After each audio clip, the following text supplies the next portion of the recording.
સંપ્રદાયના જ્ઞાન પ્રકાશ સ્વામી દ્વારા વીરપુરની ધરતી પર બિરાજમાન એવા પૂજ્ય સંત જલારામ બાપા વિશે વિવાદાસ્પદ ટિપ્પણીને લઈને ભારત જ નહીં વિદેશોમાં પણ જલારામ બાપાના ભક્તો અનુયાયીઓ તેમજ લુહાણા સમાજના લોકો દ્વારા પણ સ્વામિનારાયણ સંપ્રદાયના જ્ઞાન પ્રકાશ સ્વામી ઉપર ભારે રોષ વરસી રહ્યો છે। ત્યારે રાજકોટ ખાતે સાંસદ પરસોત્તમ રૂપાલા દ્વારા જ્ઞાન પ્રકાશ સ્વામીને આડે હાથ લેતા જણાવ્યું હતું કે જલારામ બાપાને ચાહનારો વર્ગ ખાલી ભારતમાં જ નહીં વિદેશમાં પણ વધુ છે। આ ખૂબ દુઃખદ વાત કહેવાય કે જ્યાં નગરાની દાંઢી હરિહરના નાદ સાથે જલા બાપાની પ્રસાદી આપવામાં આવે છે એવા સંત ઉપર આવી ટિપ્પણી કરવી એ ક્યારેય સાખી ન લેવાય। હું પણ આવા સ્વામિનારાયણ સંપ્રદાયના સંતોની ઘોર નિંદા કરું છું। આવા કોઈ સ્વામીની હેસિયત પણ નથી કે જે સંત જલારામ બાપા વિશે આવી ટિપ્પણી કરે।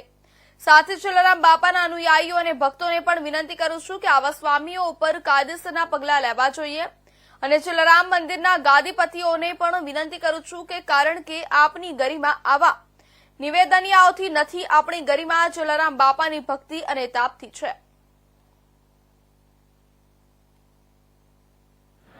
આ બહુ જ દુઃખદ બીના છે। જલારામ બાપા એક એવું પાત્ર છે કે જેની પ્રત્યે સમગ્ર સૌરાષ્ટ્ર ગુજરાત દેશ અને દેશની બહાર શ્રદ્ધા ધરાવનારો ખૂબ મોટો વર્ગ છે।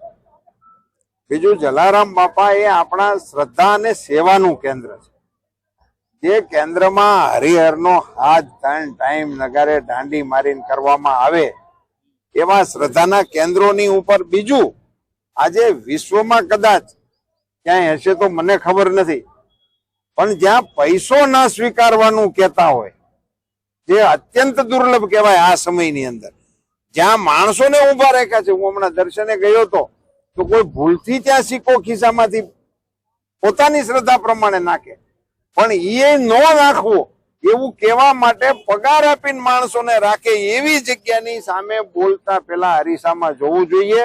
એ લોકો એમની જે સ્વામીનું નામ છે મને તો ખબર નથી, પણ એની કોઈ હેસિયત નથી કે જલારામ બાપાની વિશે એમણે કોમેન્ટ કરવી જોઈએ।